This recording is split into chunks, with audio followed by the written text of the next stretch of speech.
Hello everyone, this is Dr. Deepali Sharma from Department of English, Durga College, Raipur. I'll be speaking on Eliot's tradition and individual talent. I quote, "The critical activity finds its highest, its true fulfillment in a kind of union with the creation in the labor of the artist." Unquote. Criticism in the 20th century has widened its scope of inquiry and has appropriated to itself several areas of intellectual inquiry. Criticism today has discovered that it is impossible to deal with creative literature, either with a view to explication or evaluation, unless it deals also at the same time with the larger problems of life. Eliot is not only the most famous poet of his time, but also its most famous critic. It is with him that many new trends in modern criticism begin. What is called the new criticism has been influenced by his writings. The anti-romantic and anti-humanistic reaction had its origin at the beginning of the 20th century. Eliot has his own theories of literature, which are advanced in his famous essays. T.S. Eliot, a new critic, has not laid down any critical theories or rules, but his statements that have appeared from time to time have made a mark in the world of criticism. Whatever critical standpoint Eliot took in his reviews was confirmed in practice by his poems. In this sense, the critic in Eliot complements and supplements the poet in him. The three main influences which molded Eliot's thoughts from the point of view of a critic were Bradley's metaphysics, the French symbolists Ezra Pound, and T.E. Hume. Under these influences, tradition and the individual talent, one of the most famous essays of Eliot, came to merge in his life and work.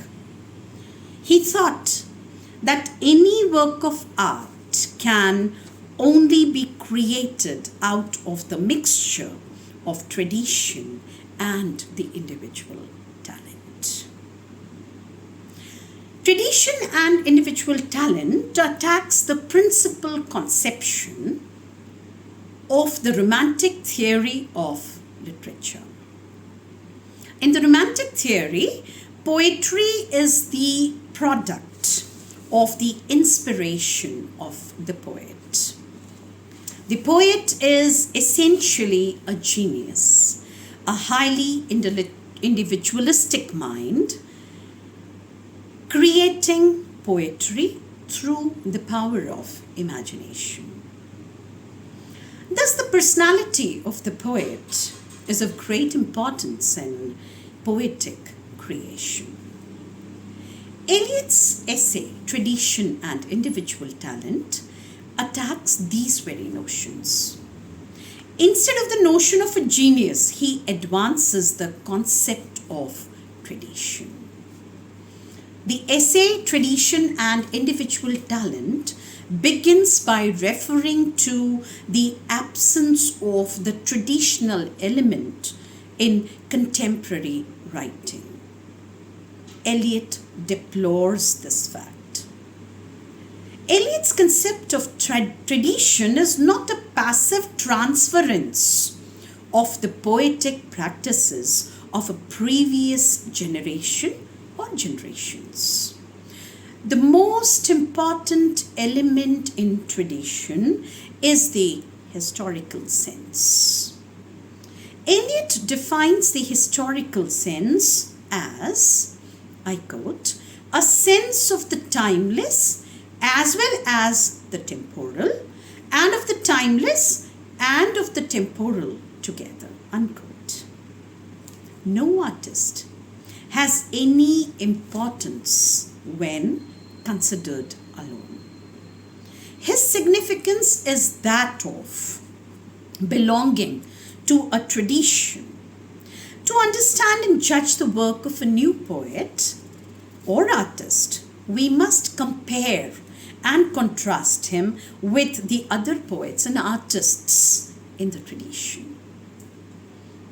What he means is that just as the past writers help us in judging the new, so the poet or artist will in turn help us in judging the previous writers and artists. Thus, the past is altered by the present, and the present is directed by the past. This, in a sense, is Eliot's conception of tradition. I quote, "The progress of an artist is a continual self-sacrifice, a continual extinction of personality." Unquote. This is the central doctrine in the first part of tradition and individual talent. In the second part of the essay, Eliot presents the psychology of the poetic process. The process of composition is compared by Eliot to the process of a chemical reaction. When a catalytic agent like platinum wire is introduced into a mixture of oxygen and sulfur dioxide, sulfuric acid is formed. This formation takes place only when the platinum is present. Platinum is a catalyst. It remains inert, neutral, and unchanged. The mind of the poet is the shred of platinum. It does not undergo any change in the process of composition. It does not undergo, it remains inert. It doesn't change. It may use biographical material or material from outside. Thus, the poem has no relation to the poet. The more perfect the poet, the greater will be the separation between his own artistic creations and his creative mind. The poet has only a perfected medium, the mind, in which, I quote, feelings are at liberty to enter into new combinations, unquote. Thus, in the impersonal theory of poetry, criticism and appreciation are directed not upon the poet, but upon poetry.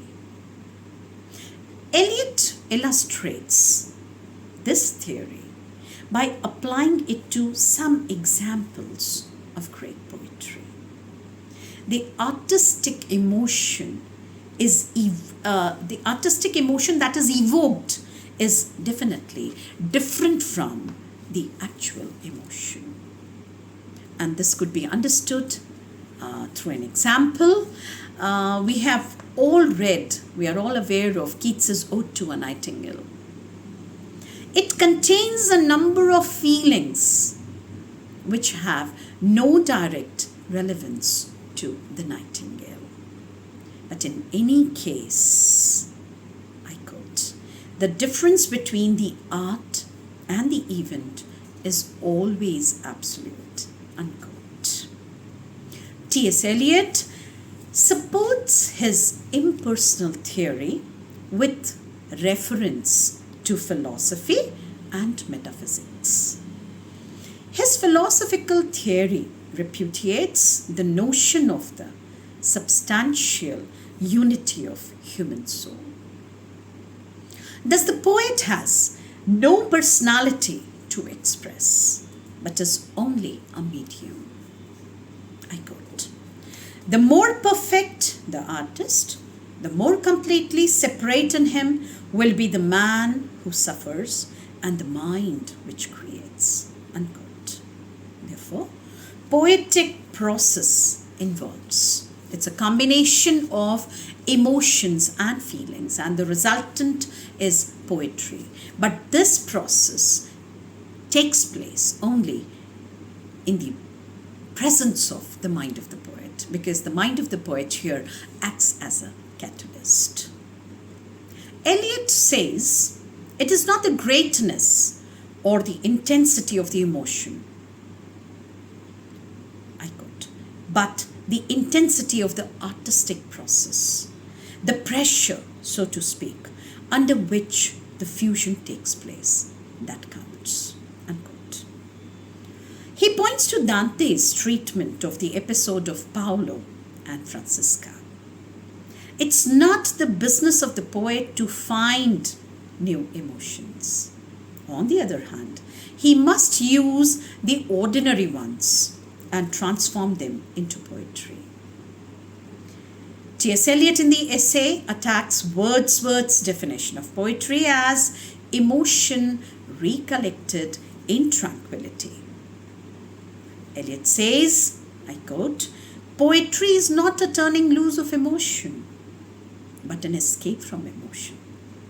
It is not the expression of personality, but an escape from personality." Unquote. This is Eliot's impersonal theory of poetry.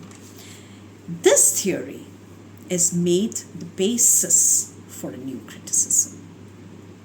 Thus, Eliot widened the scope of critical inquiry and attempted to re-examine some of the fundamental issues relating to the criticism of arts. He is important as a theoretical critic. His method of criticism has influenced the contemporary generation considerably.